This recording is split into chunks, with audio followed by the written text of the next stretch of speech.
Shalom salam podcast Eksposisi M116. Kita akan belajar apa yang terjadi setelah kematian. Di dalam kekristenan ada cukup banyak simpang siur mengenai apa yang terjadi setelah kematian. Ada yang meyakini bahwa setelah meninggal roh setiap orang akan tertidur. Sampai pada hari penghakiman terakhir kita semua orang akan dipilah-pilah untuk dikirim ke surga atau neraka.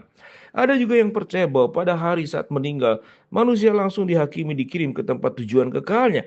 Ada juga yang mengklaim bahwa ketika orang meninggal, roh jiwa mereka dikirim ke neraka atau surga sementara sambil menunggu kebangkitan akhir penghakiman agung dan kepastian tempat tujuan akhir mereka. Jadi apa yang dikatakan Alkitab tentang nasib mereka yang sudah meninggal? Pertama, bagi orang percaya kepada Kristus Yesus, Alkitab menyatakan bahwa setelah kematiannya roh jiwa orang percaya itu dibawa ke surga. Karena dosa mereka telah diampuni, karena mereka sudah menerima Kristus sebagai juru selamat. Yohanes 3:16 ayat 18 dan ayat yang ke-36. Bagi orang percaya, kematian digambarkan beralih dari tubuh ini dan menetap pada Tuhan. 2 Korintus 5 ayat 6 sampai ke-8, Filipi 1 ayat 23. Akan tetapi di ayat seperti ini 1 Korintus 15 ayat 50 sampai 54 dan 1 Tesalonika 4 ayat 13 sampai 17 justru menggambarkan orang percaya dibangkitkan dan diberi tubuh yang mulia. Jika orang percaya pergi untuk bersama dengan Kristus setelah kematian, apakah tujuan kebangkitan tersebut? Menurut tafsir kami, menurut roh dan jiwa orang percaya pergi bersama dengan Kristus setelah kematian. Tubuh jasmani mereka berdiam di kubur, tertidur pada kebangkitan orang percaya. Tubuh jasmani mereka dibangkitkan, dimuliakan, dipersatukan kembali dengan roh dan jiwa.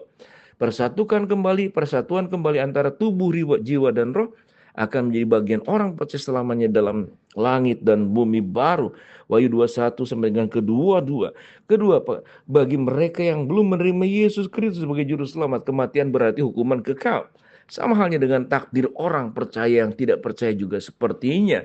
Dikirim ke tempat penampungan sementara sambil menunggu kebangkitan mereka kepada penghakiman dan nasib kekal.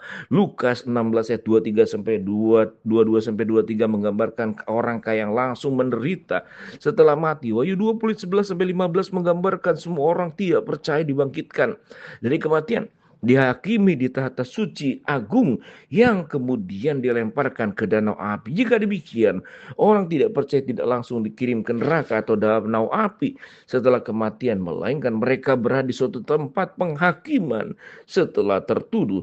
Meskipun orang tidak percaya tidak langsung dikirim ke danau api, nasib mereka setelah kematian bukan kondisi yang nyaman. Orang kayak itu berteriak, aku sangat kesakitan dalam nyala api. Lukas 16 ayat yang kedua 4. Jadi setelah kematian seseorang terberdiam di dalam surga atau neraka, sementara pada tempat penampungan sementara itu pada kebangkitan akhir takdir seseorang tidak akan berubah. Lokasi tujuan akhir ini lah yang berubah.